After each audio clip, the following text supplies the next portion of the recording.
Alright, got people showing up now. Good, good.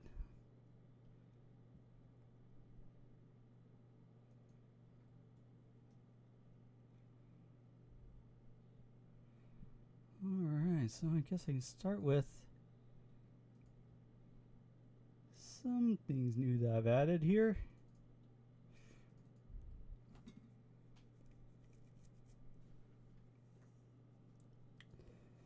First of all, this is probably the coolest thing I've done here.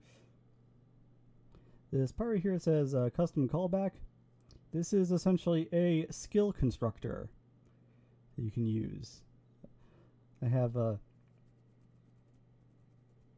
few scriptable objects that I'm using as storage for skill data. And what this does is allows you to choose from any of the functions that are currently in it and essentially just create a skill based on that.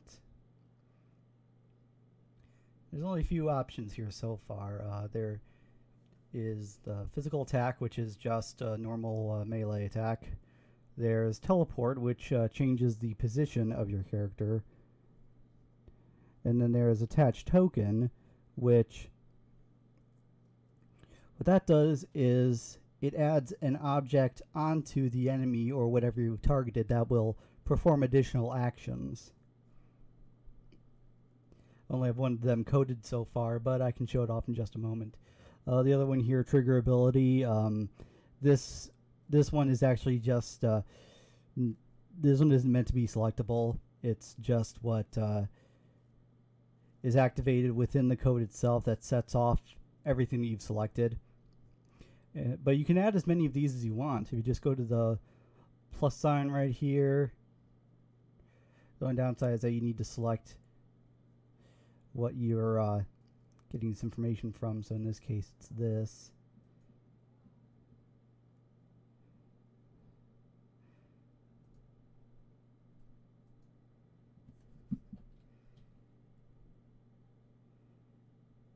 But I have that, which is, this is just a physical attack. This is just a normal dual blade attack.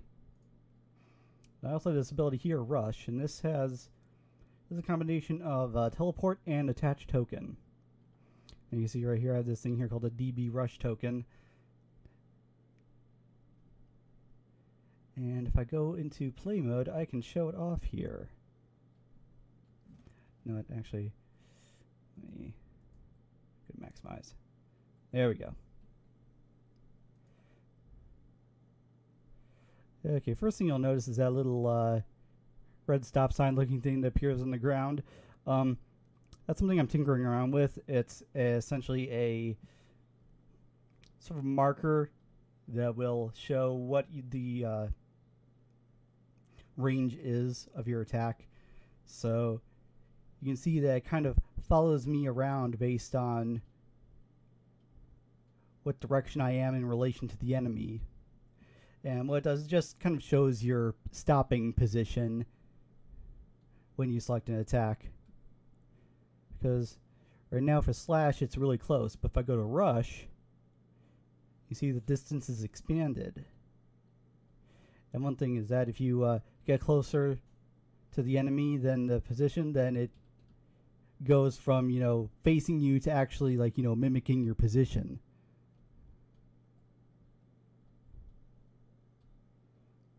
It's not finished yet, but already that's pretty much what I want.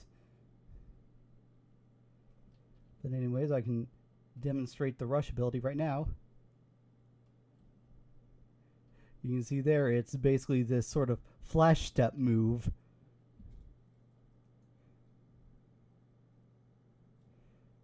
You see the character teleports and then suddenly there's a delayed hit action.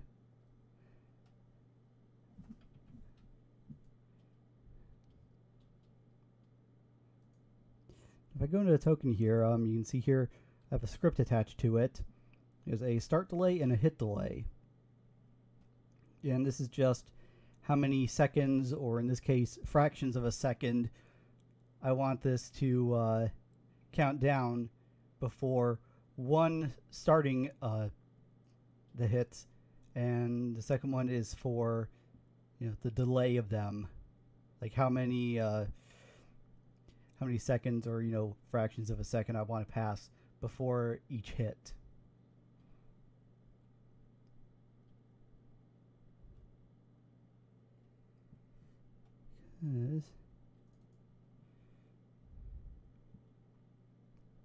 If I go into here, this is the DB Rush script. All this just runs in the update. You just see it's just a bunch of simple if statements. You know, checks for, you know, the number of hits that have been done, checks for the time that's elapsed. All very simple stuff. But also you can see here that this is of the type skill token. And because I have this other script here, this is just an abstract class just to provide a little bit of structure for the token system. So one thing that each of these will have is this activate function, which this just takes the data related to whoever is using it at the time. So you can see it receives a status entity. It's just called caller.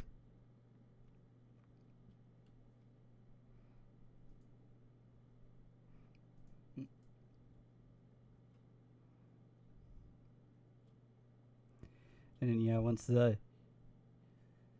the hit delay time is reached, you can see here it just calls the take damage function, and it uses the call back to the player.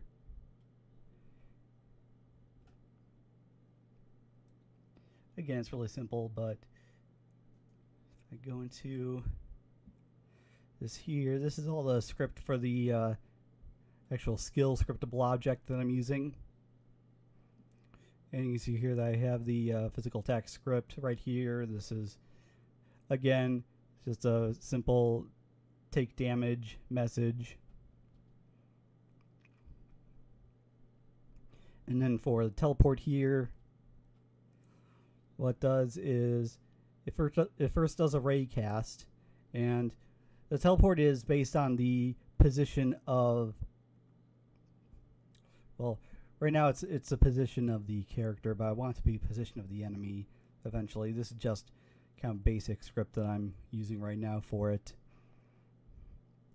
And all it does is it just does this ray cast. It checks if there is ground in the position that you will be when the teleport is, you know, activated. And so if there is ground, it gives the go ahead, and it changes your position. And then the attached token script right here. This is the one function right now where you need to add something else. Like, you actually need to fill in this part here yourself, which is really simple. It's just drag and drop. But yeah, the other ones like teleport and physical attack, they don't have any other parameters inside here. So far, the attached token one is the only one.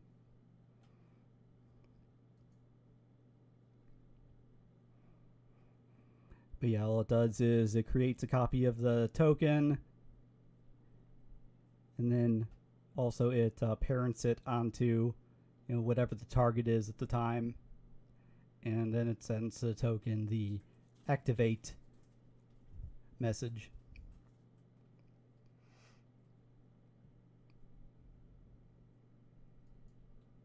So yeah, pretty simple, at least so far.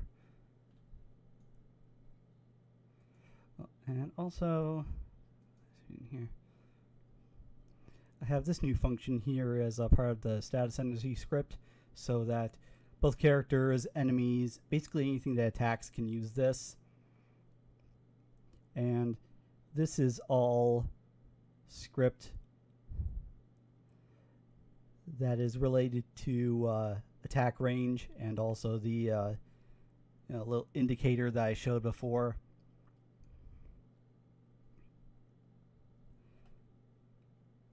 And all this does is It checks for, the distance between the character and the target.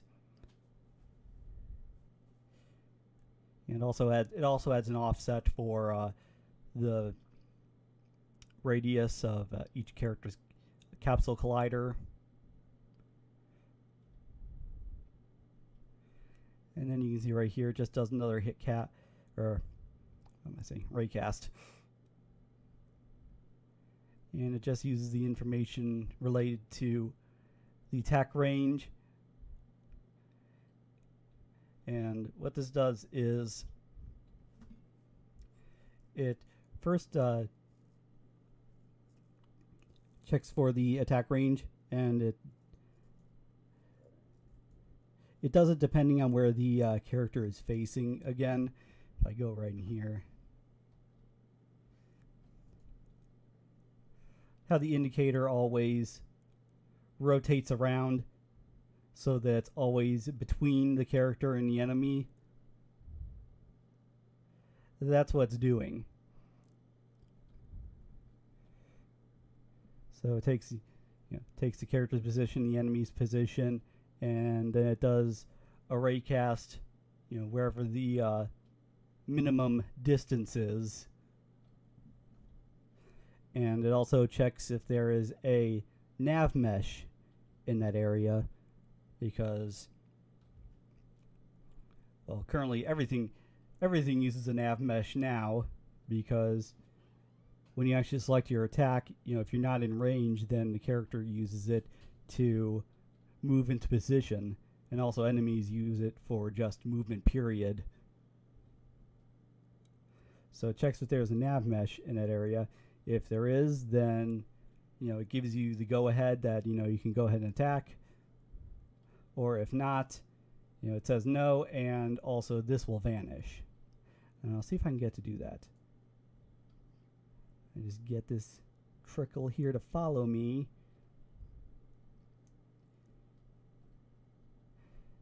Yeah, you can see here, it disappears.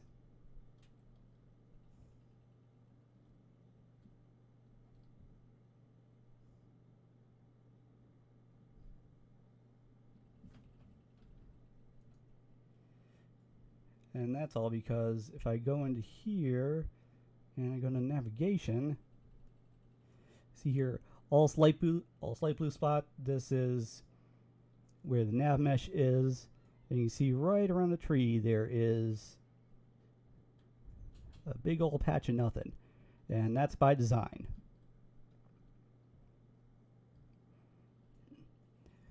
Trees are set up to be what are called nav mesh obstacles. So, they're basically a break in it. If anything wants to go around it, it needs to, it can't go through it, it can only go around it. That's rather basic, but still good to go over.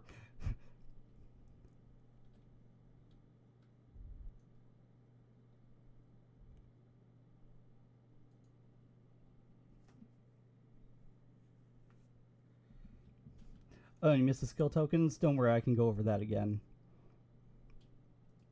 Skill token is just one of these things right here. This is just what's called an empty game object. Like if I drag it into the world here, you can see it doesn't really have anything. It's essentially invisible, even though it does exist in the world.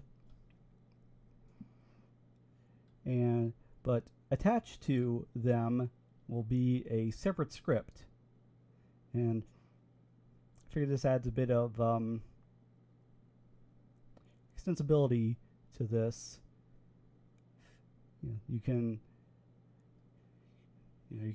have all those actions that you choose for in the skill constructor, but then you can also add to it if your attack happens to use a token of any sort.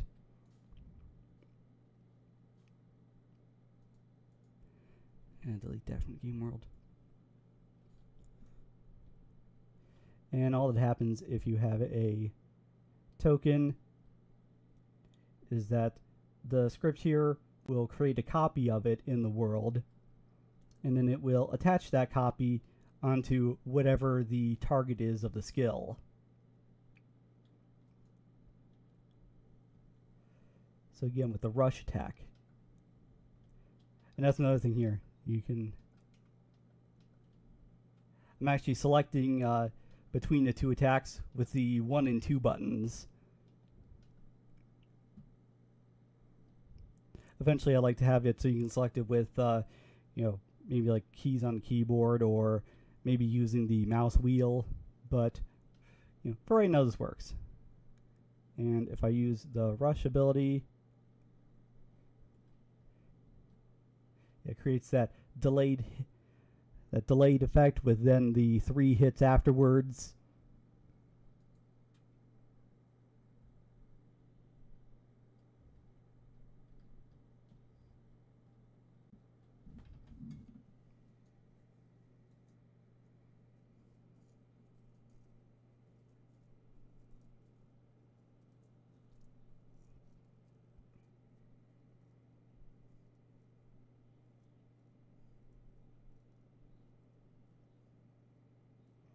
Oh, like with a controller, say with like a you know, PS3, PS4 controller, I can just have it so that you can select between the skills using like, you know, the control pad.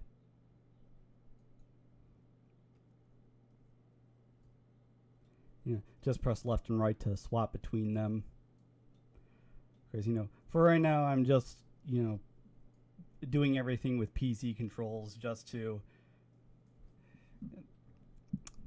get the basis for everything in right now.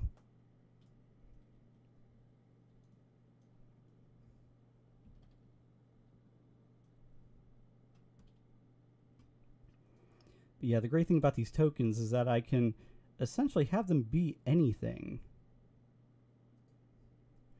You know, I have the dual blade rush here, which is, you know, it's you know, does that whole damage effect there. Sorry, my mind is running a little bit slow today. Yeah, you know, it does this delayed hit effect, but I can also have it do something else, like, you know, maybe it'll have a delayed healing effect.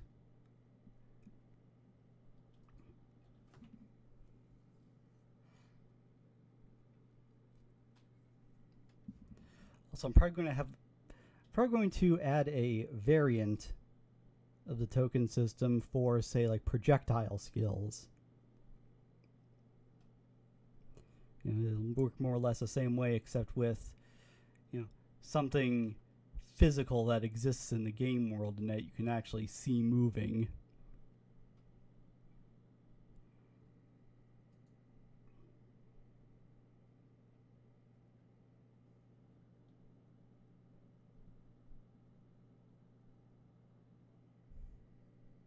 And yeah, Unity offers controller support just by default. Let's see if I go into here, project settings, input.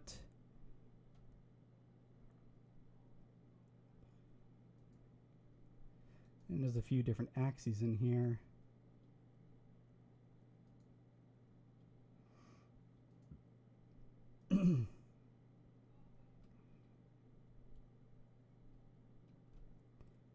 You see here, 2 different versions of the horizontal and vertical.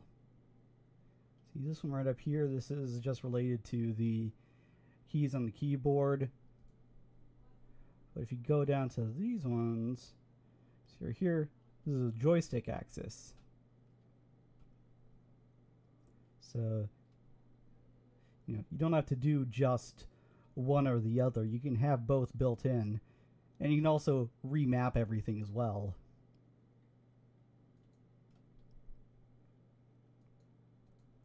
Because you can see here, like, these are just the default values for what the keys will be for this.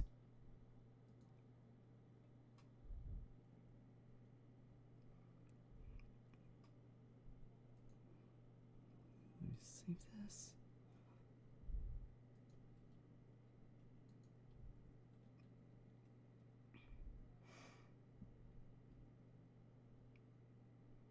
And actually, now that I think about it, let's see here. Here on the active skills. Right now, I currently just have this raycast that checks for ground. However, it is possible for it to, say, hit ground, but for there to not be a nav mesh, which would essentially leave the character just sort of stranded in place. So I think I'll add on the same little safeguard that I have as this.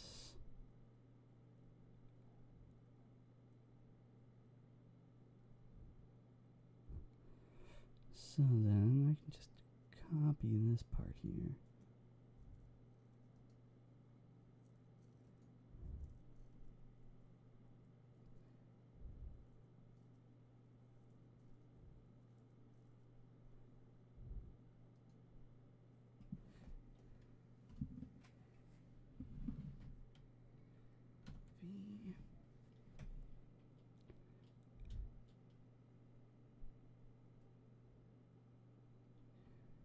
And yep, Unity AI, nav mesh, sample position.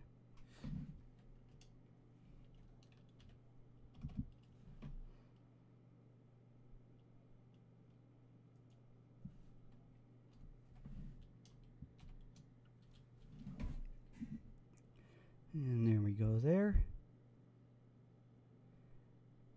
And that should work. Because using the same names and everything. But let's try it out just to be sure.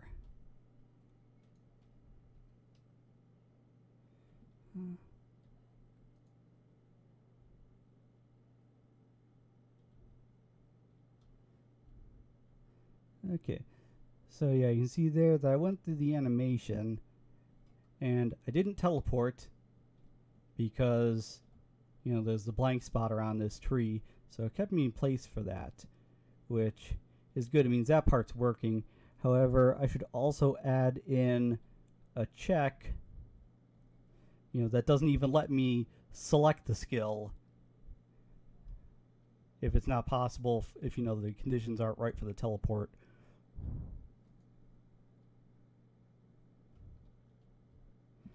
Yeah, see there I was able, because I was just a bit offset from the, you know, edge of the tree.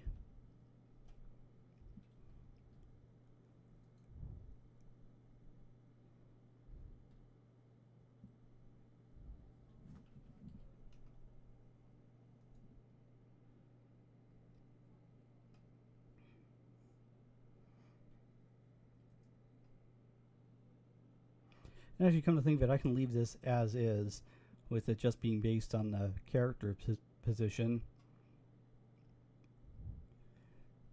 Because currently I have it so that right when an attack is about to happen, in fact I can show it, I believe, if I go in, I have a script here. Yeah, this is actually this is a script that runs in the animator, actually.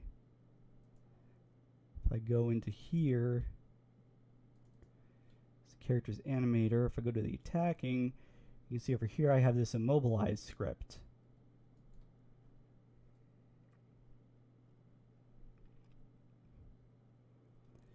And you see right here this onState enter function. This is called whenever the animator makes a transition to one of the states in here. You can see when it does that, sends a message to the character, this face enemy command, which this instantly, you know, orients the player towards the enemy during the attack. And since it does that, you know, the player will pretty much always be facing the enemy, so I don't really need to worry about where the enemy's position is.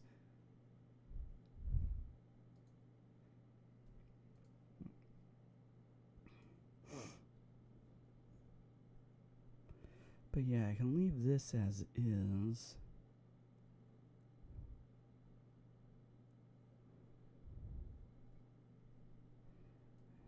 I'll remove this part here.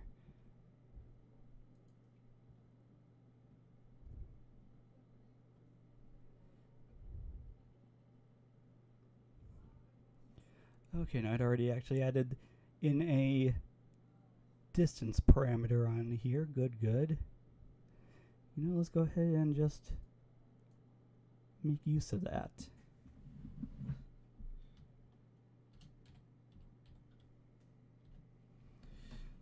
yeah, instead of having it be a static 6, I can have it be the sDistance variable, which can be set from outside. And if I just go into here, yeah, sDistance, and I'll set that to 6 like it was.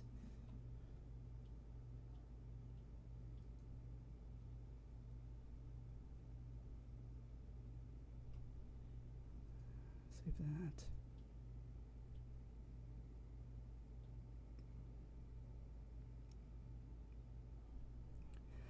Okay, and let's go back to stats entity.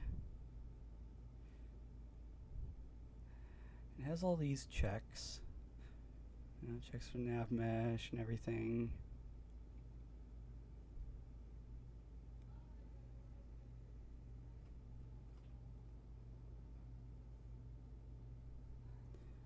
So this is where it checks for the beginning, like where your skills minimum range is.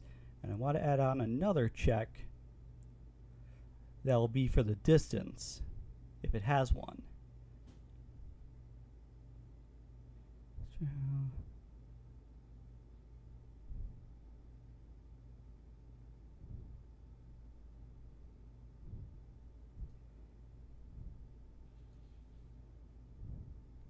And actually, there's this part down here where it actually checks for it.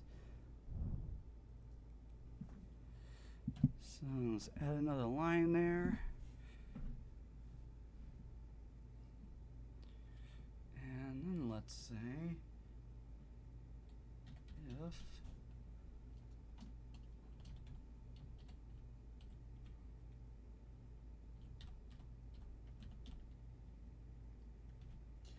actually, know it before the raycast.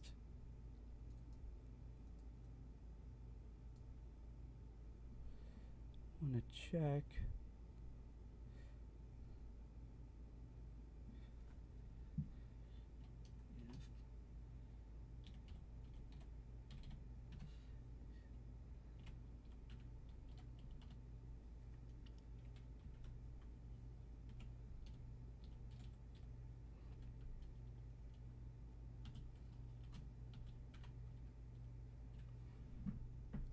So this will first check if it's greater than 0, because if it's something other than 0, then it's actually used.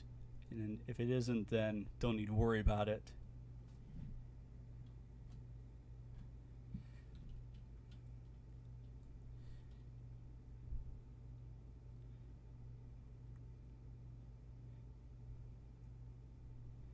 And I can just copy this.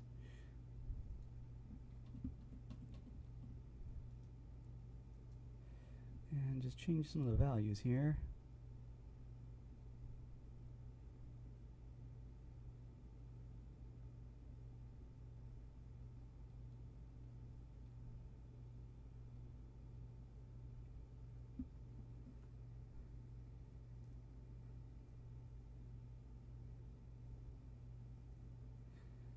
Oops, there's one.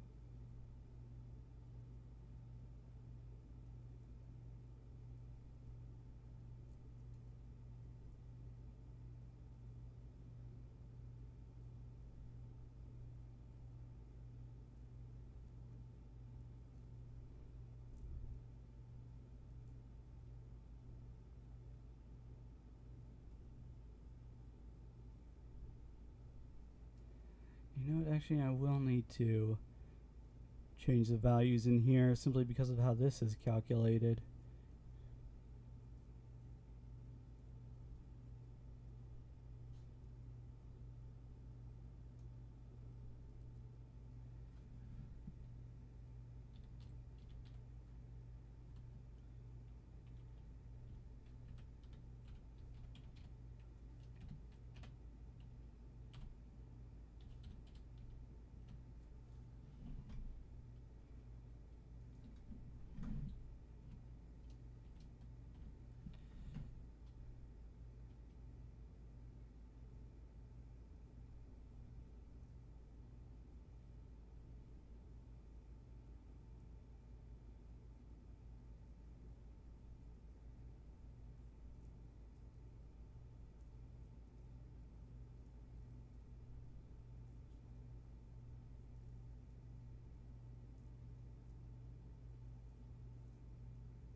Okay, so check for all that.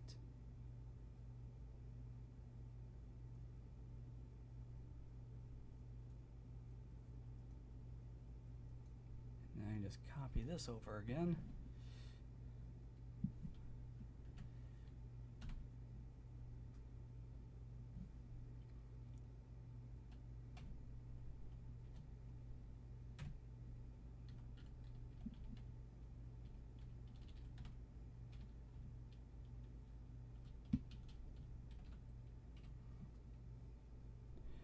And if that's true, then the action is possible.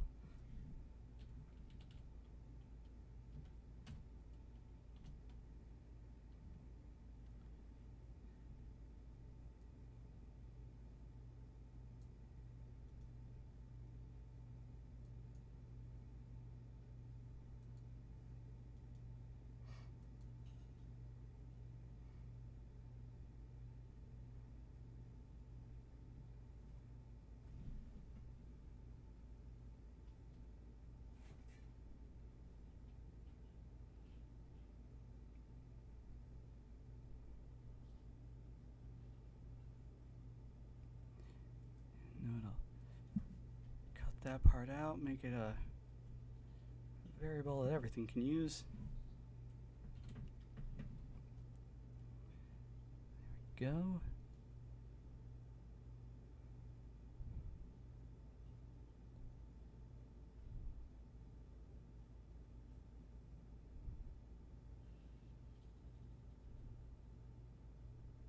Okay, that looks good.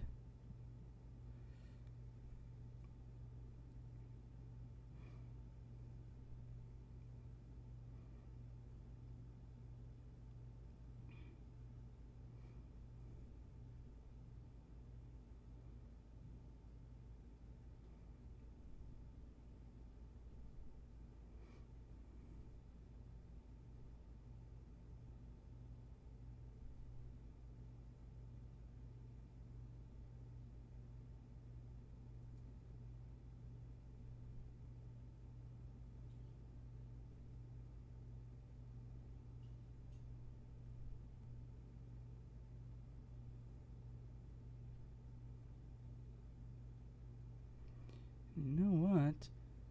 Actually, since I have a check in here, I can simplify things a little bit. Let's see here. Okay, this battle position.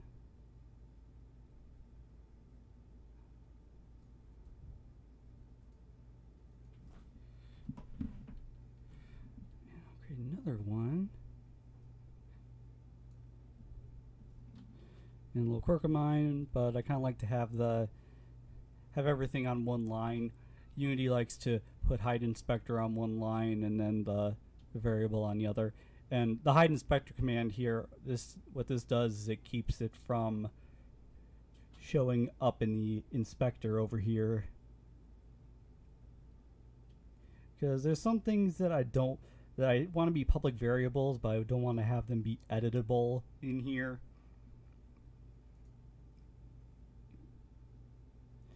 And I'll call this battle pose end. End.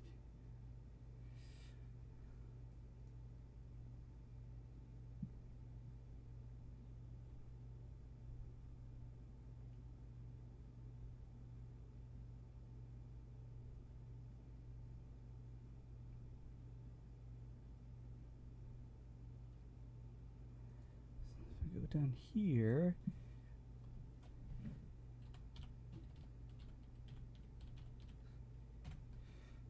end.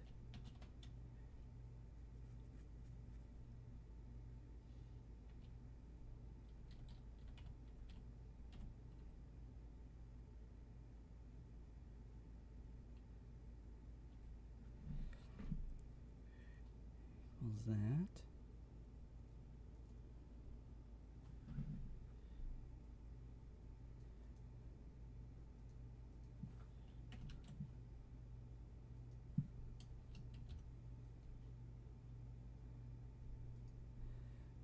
Okay, so now that I have this variable here in place, I can just go up here to active skills, and instead of having a separate check for all this stuff in here,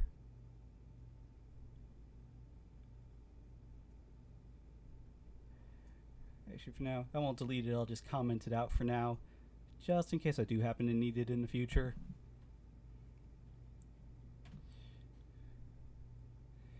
And I'll just say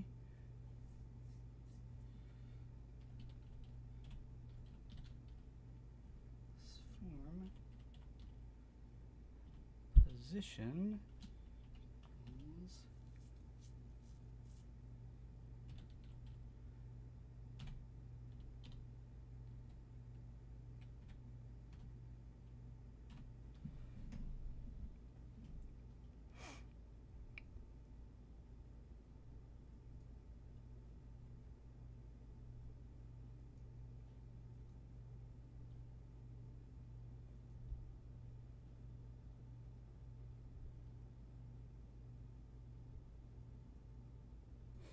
and actually you don't need to do a minus direction on here.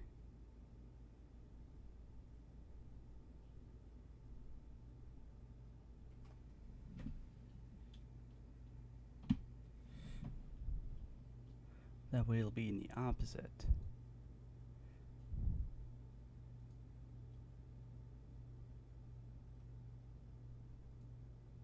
Change that to 3 there. Save this. Make sure everything in here is saved as well. Yep, no asterisks. And let's try this out.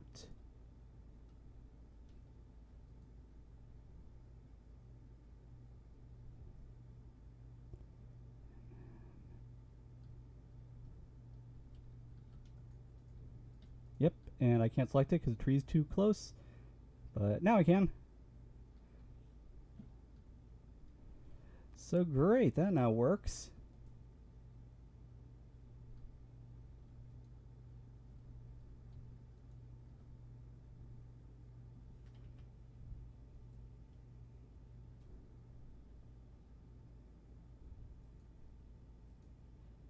Wrong window.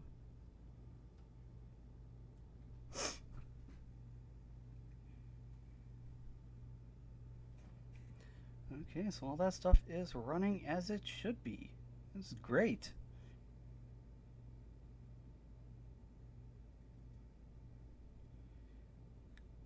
So yeah, managed to add in another check and managed to simplify the code as well at the same time.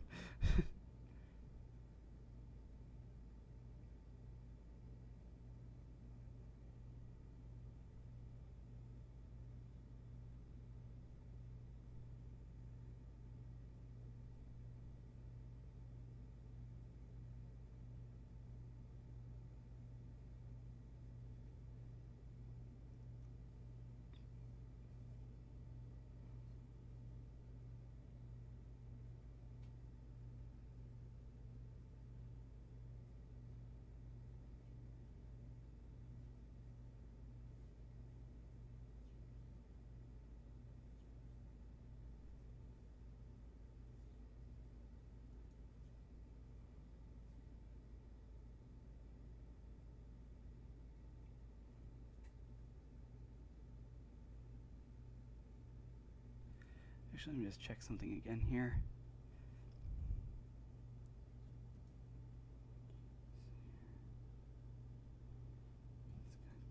Close.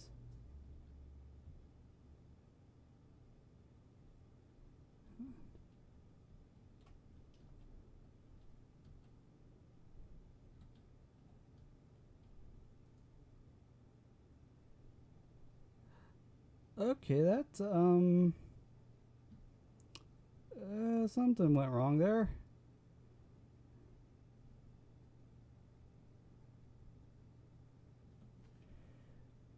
Okay, it tried to move me to vector 3, 0. That is not what I wanted.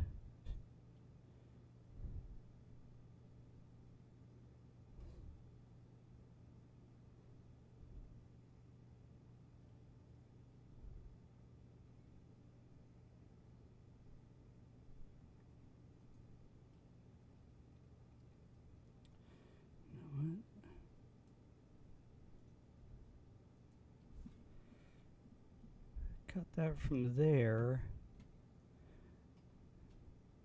Instead, put it down here, or inside of here.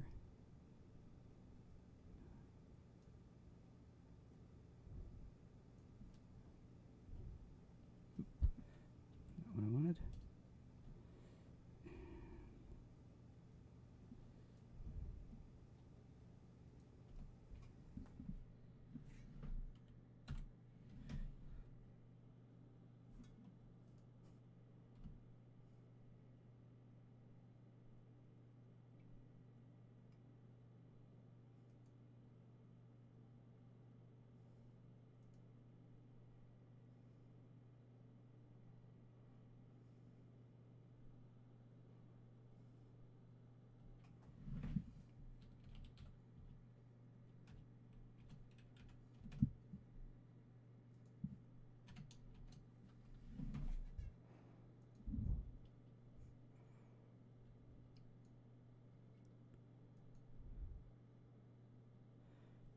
Okay, now let's try this. Good thing I'm always trying to think of ways to break my game. Otherwise, I'd never discover glitches like this.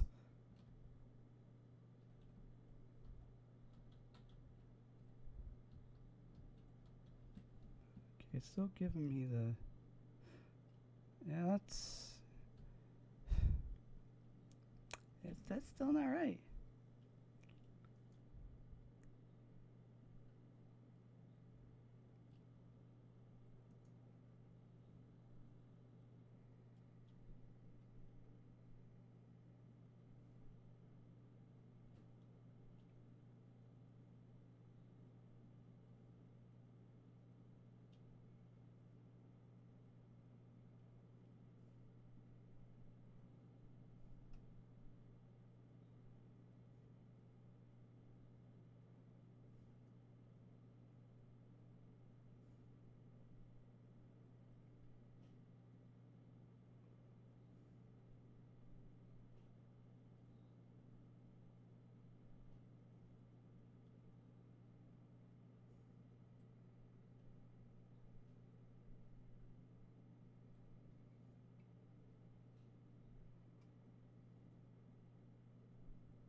Let's look in the code here.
Hmm.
See if that changes anything.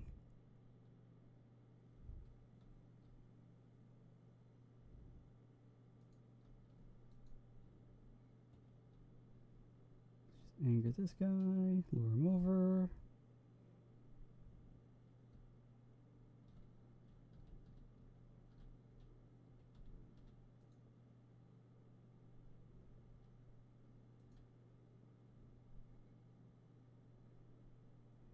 He traveled backwards now. What the heck's going on?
I should check something here.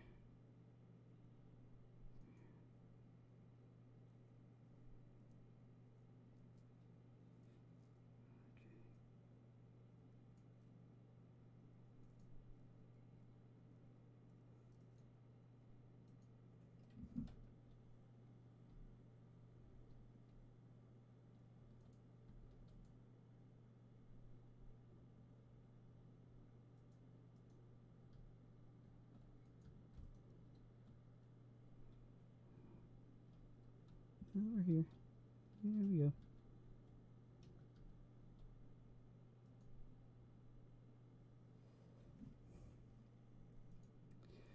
Okay, that did absolutely nothing.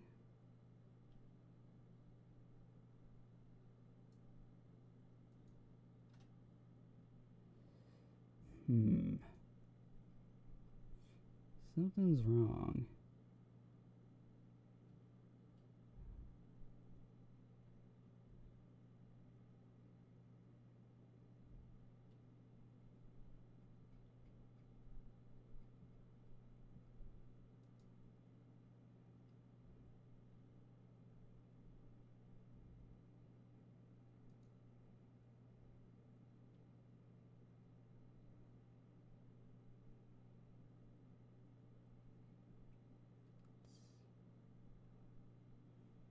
Let's see, where's that script?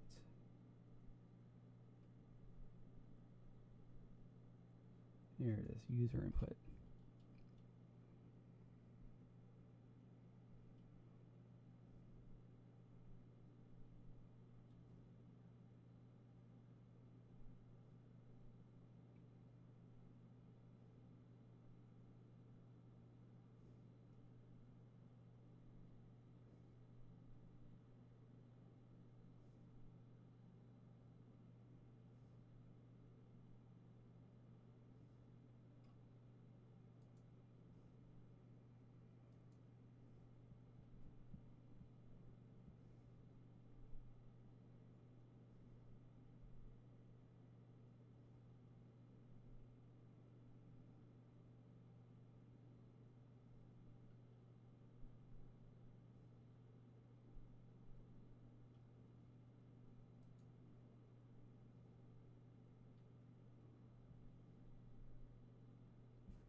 wait a minute.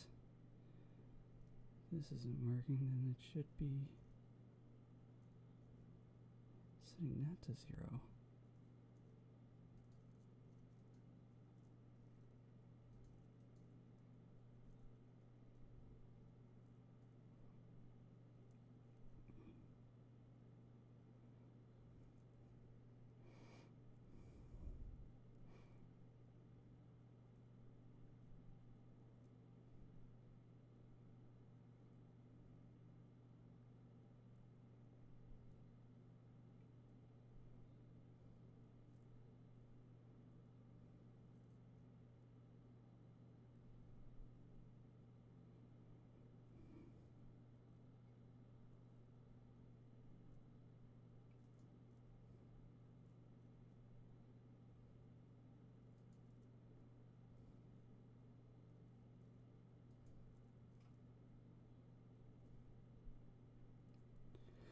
Oh, I see what I did wrong here.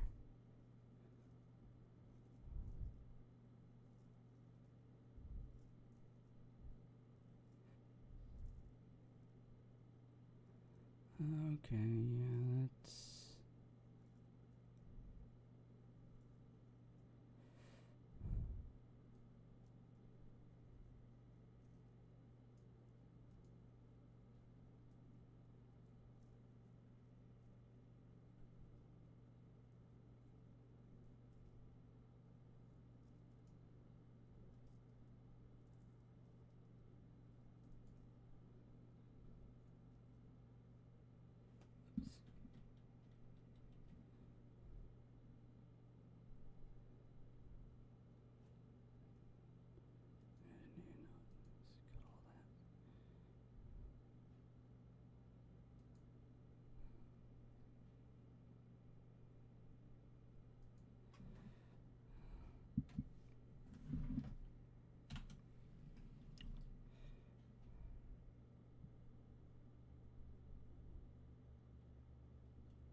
Okay, now it should work right.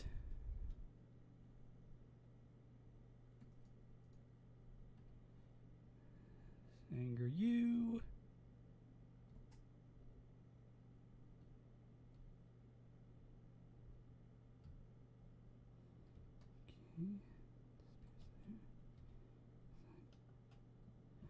Okay, yeah, now the indicator disappears. And I cannot select it. Perfect.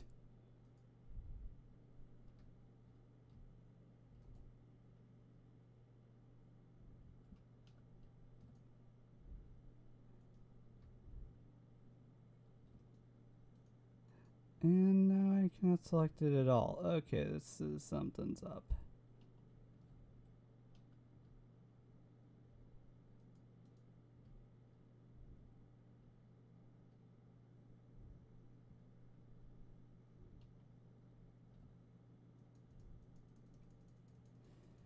Yeah, what?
Okay, what the heck's up with that? It should work.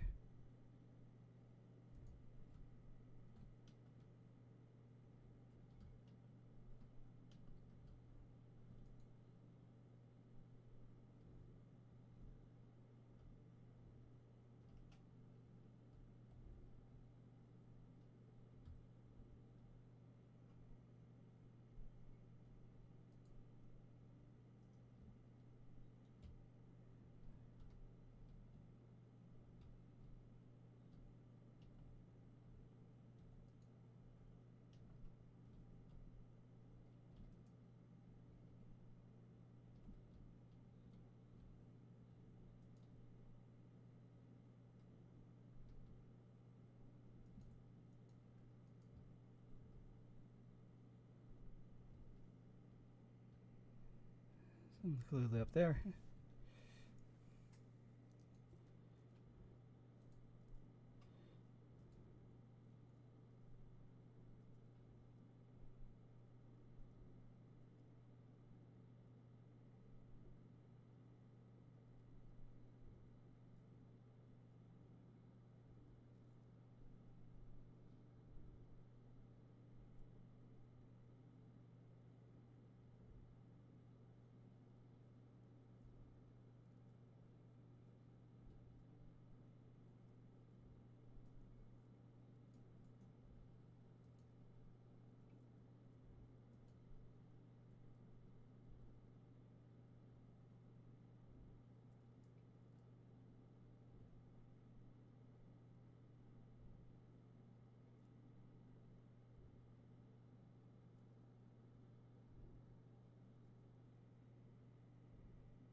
Let's cut that part there.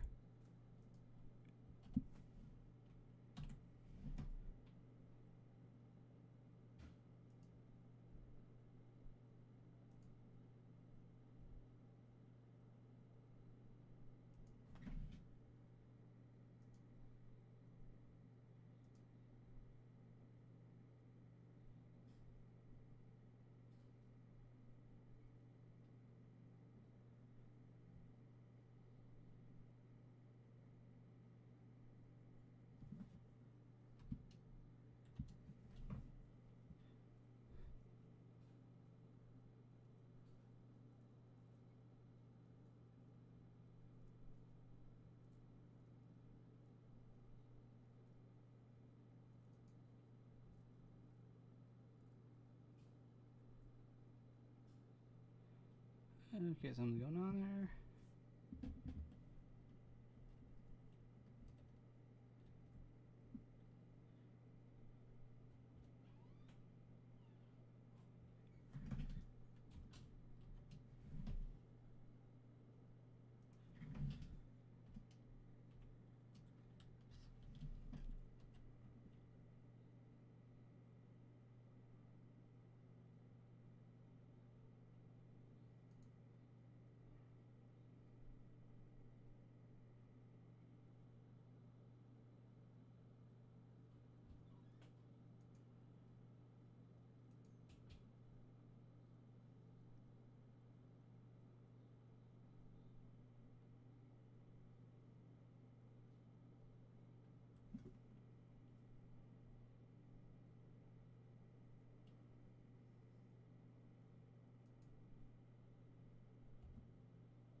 Okay, things seem to be working now. Good, good. Oh, you didn't miss much, just me messing up some code.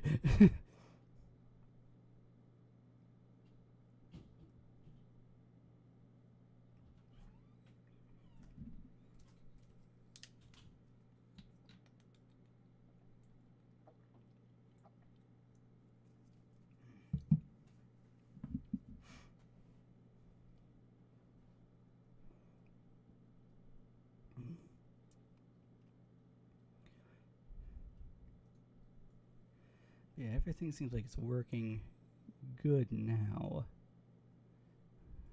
Delete that.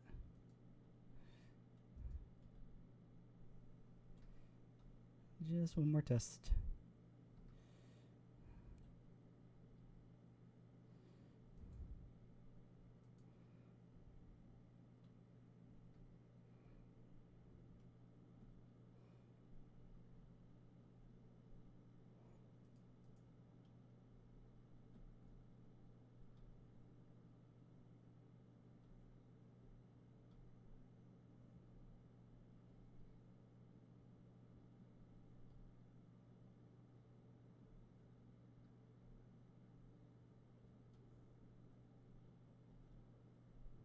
Why is it disappearing now?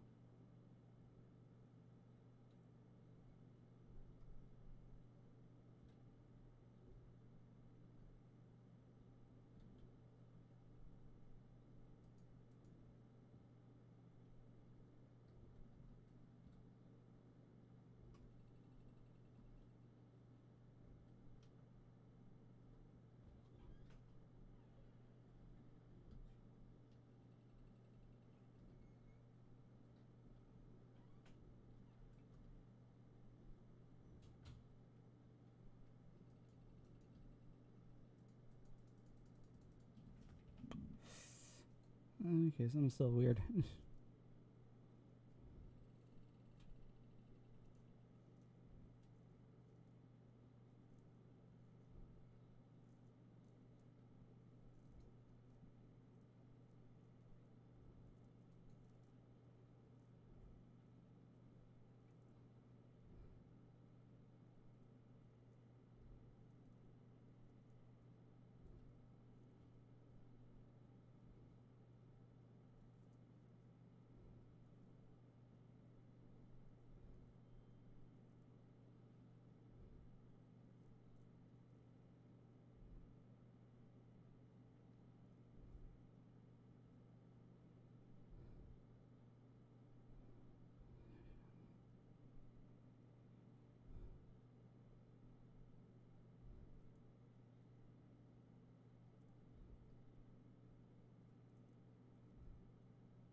This is very strange.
Something's definitely going on here.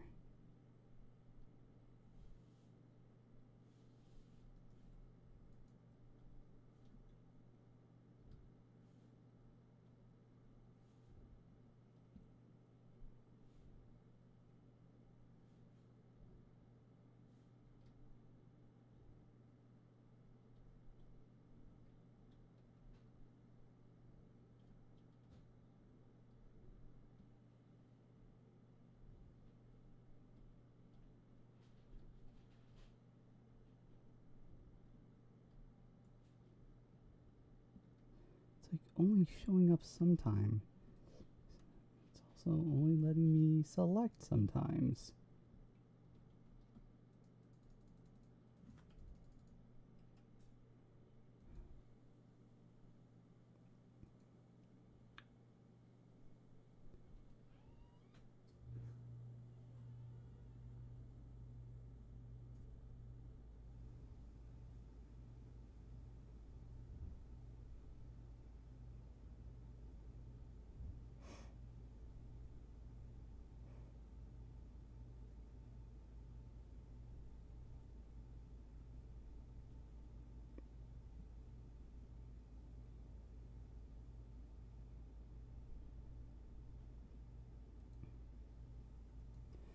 And when all else fails, check the Unity manual.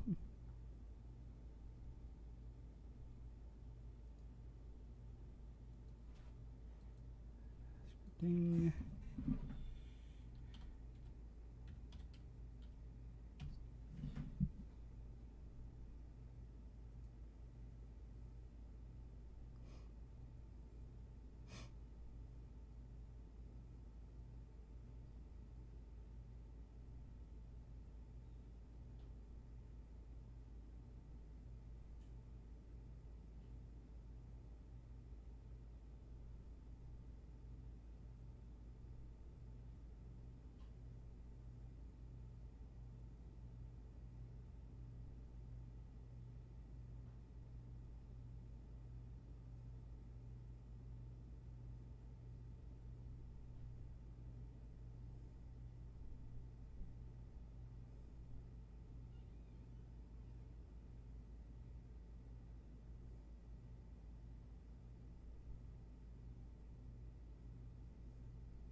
Well, now it seems to be working properly.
Here.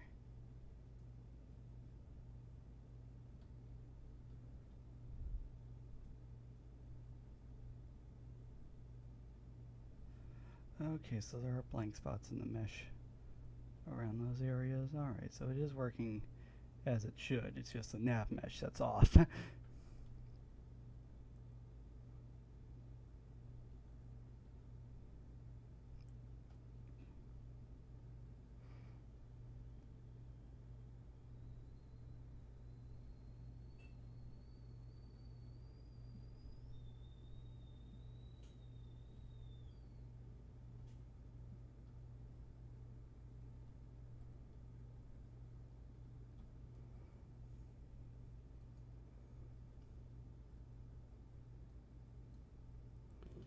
Let's just change these just slightly.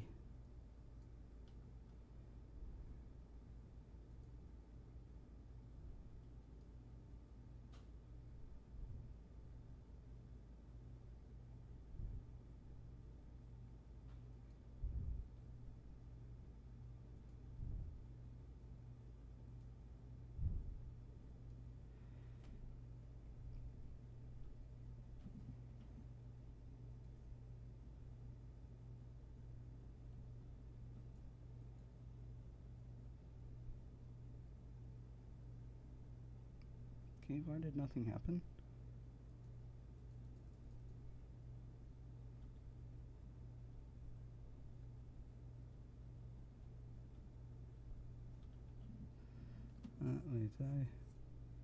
Wait, did I screw up again?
Oh, you know what I just realized?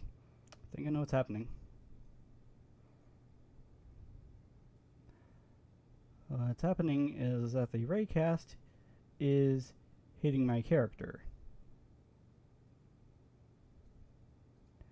And it should not be doing that.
Yeah, that's not what I want.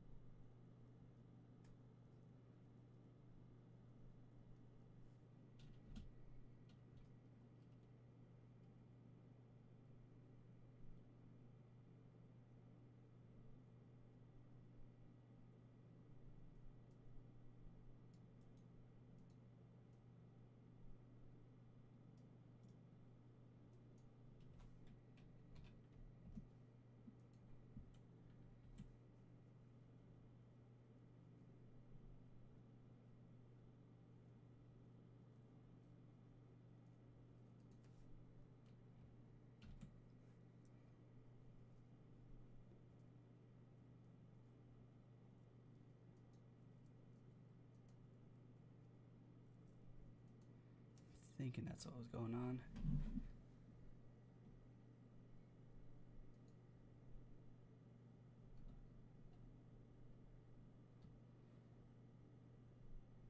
Yeah, now it's not colliding.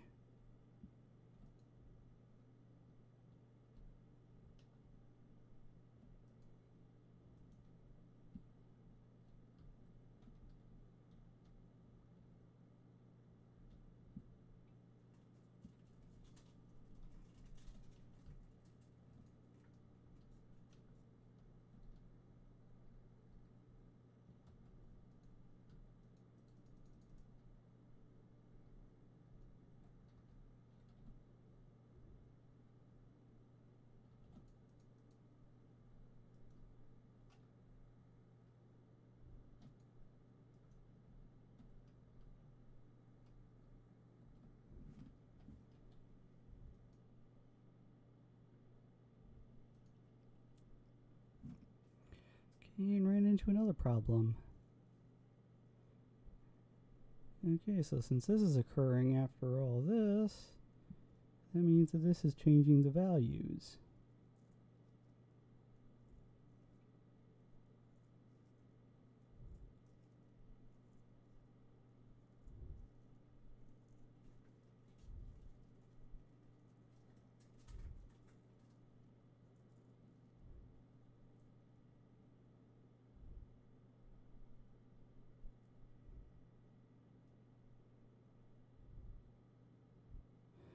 You know what?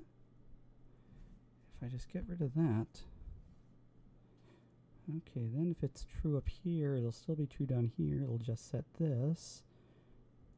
If it's false down here, it'll still end up with false. Okay. Okay, I think I see what I did wrong there. It's all a part of programming.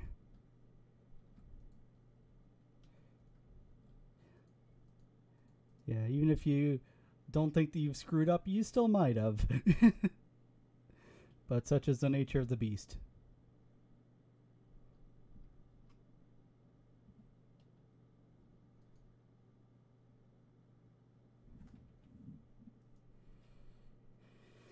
Oh.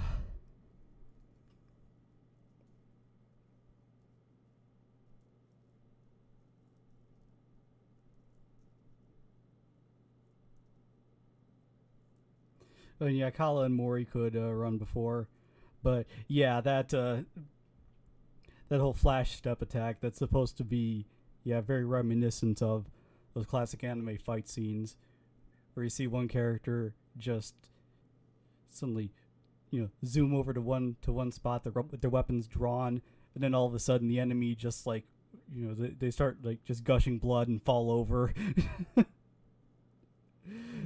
That's what I was going for with that.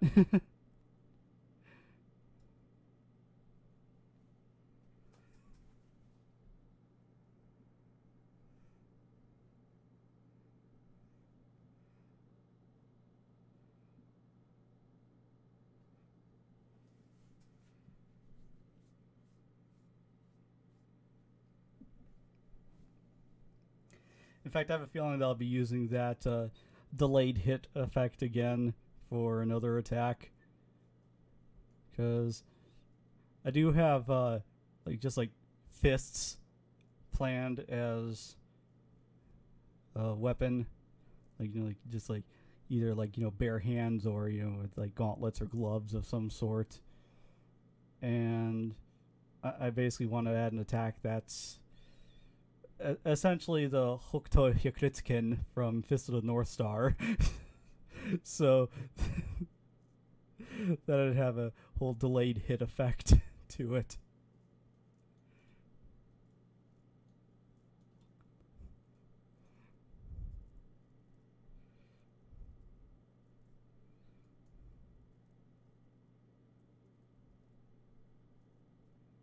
Yeah, definitely less violent here. All that comes off the trickles is water droplets.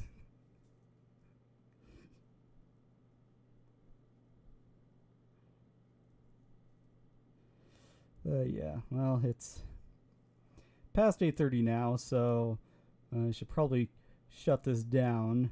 But I'm glad that you were all able to come and managed to show off some things and also fix some things too. But yeah, just thank you everyone for showing up, and I will see you later.